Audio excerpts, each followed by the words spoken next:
আসসালামু আলাইকুম সুধী শ্রোতা, আমি শিবলি মেহেদী আজকে আপনাদের সামনে একদম ভিন্ন একটি বিষয় নিয়ে আলোচনা করব।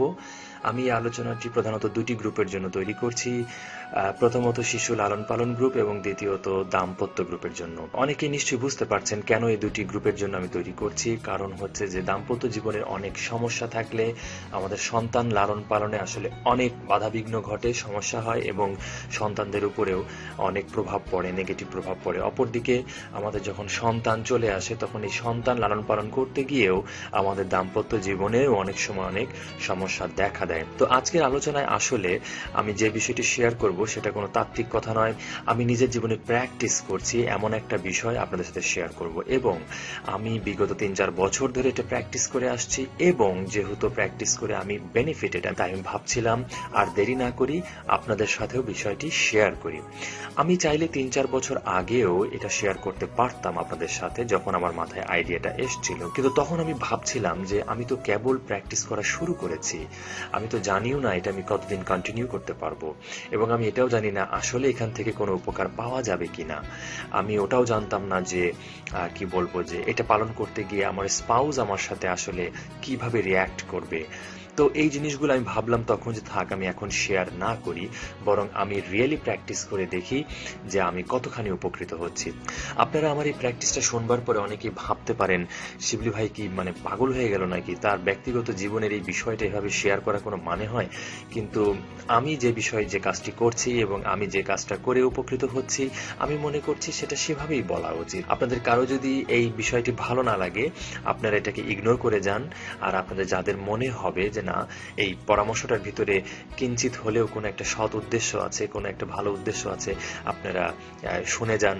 শুনবার পরে যদি আপনাদের জীবনে প্র্যাকটিস করার স্কোপ থাকে তাহলে প্র্যাকটিস করে যাবেন। আমি যে কথাটা শেয়ার করব সেটা তাদের জন্য খুবই কাজে লাগবে যারা নিউলি ম্যারিড এবং অথবা যাদের ঘরে এখনো ছোট ছোট সন্তান আছে। ডেফিনেটলি যারা বিয়ে করতে যাচ্ছেন তারাও আগাম শুনে রাখেন, কারণ চাইলে আপনারা প্রথম দিন থেকে এটা প্র্যাকটিস করতে পারবেন। যদিও আমার মাথায় আইডিয়া এসেছিল না, সো আমি প্রথম দিন থেকে এটা প্র্যাকটিস করতে পারি নাই।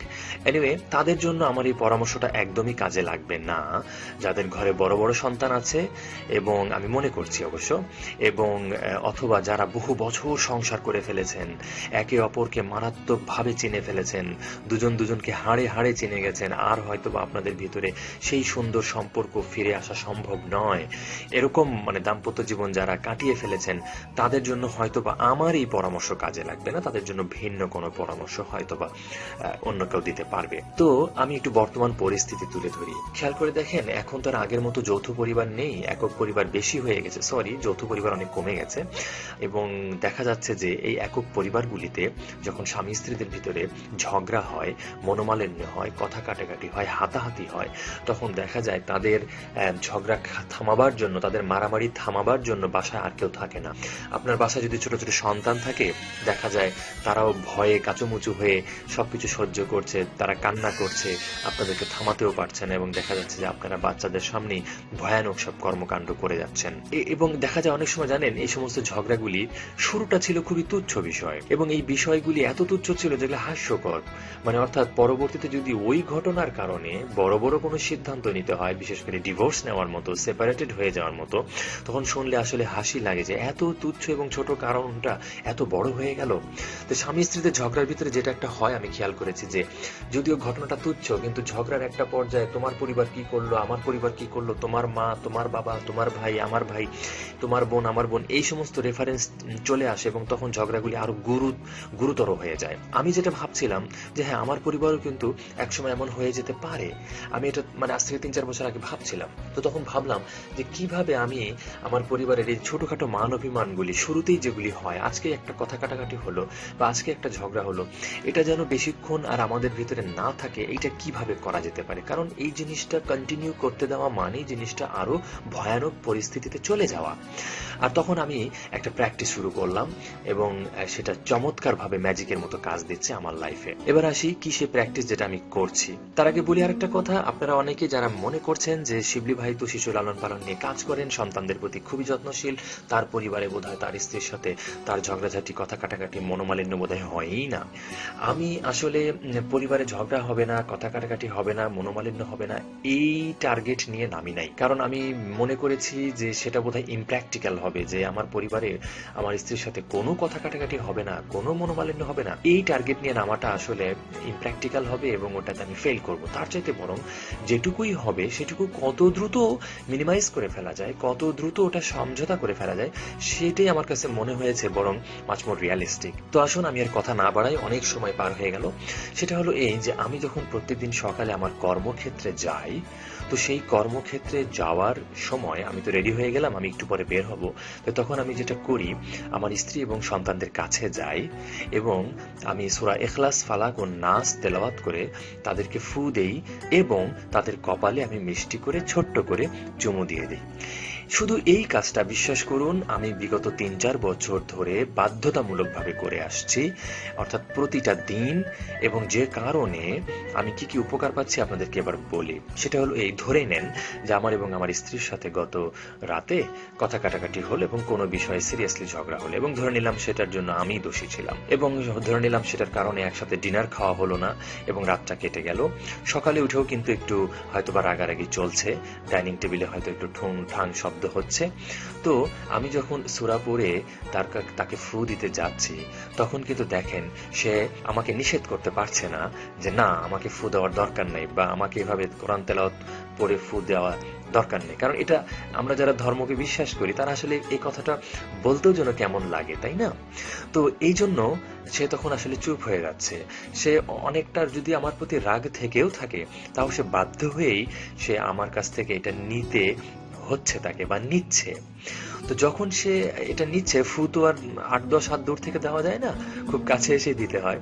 তো যখন সে এটা নিচ্ছে এবং একটু পরে আমি যখন তার কপালে চুমু দিয়ে দিচ্ছি, তখন আসলে সে নরম হয়ে যেতে বাধ্য, সে নরম হয়ে যাচ্ছে। এবং পরোক্ষভাবে আমি মুখ দিয়ে সরি না বললেও আসলে এটা ওয়ান কাইন্ড অফ সরি বলা হয়ে গেল, তাই না? এবং আমি একই কাজ আমার মেয়ে দুটির সাথেও করছি, যদিও ওদের বয়স এখন ৭, এবং আপনারা অনেকে ভাববেন যে ৭ বছর বয়সের বাচ্চার সঙ্গে এটা করার কি দরকার, ওদের সঙ্গে তার ঝগড়াঝাটি হয় না। ইটস ট্রু, আমার মেয়েদের সাথে এখন আমার কোনো ঝগড়াঝাটি হচ্ছে না, বরং খুব মজার মজার সময় কাটছে।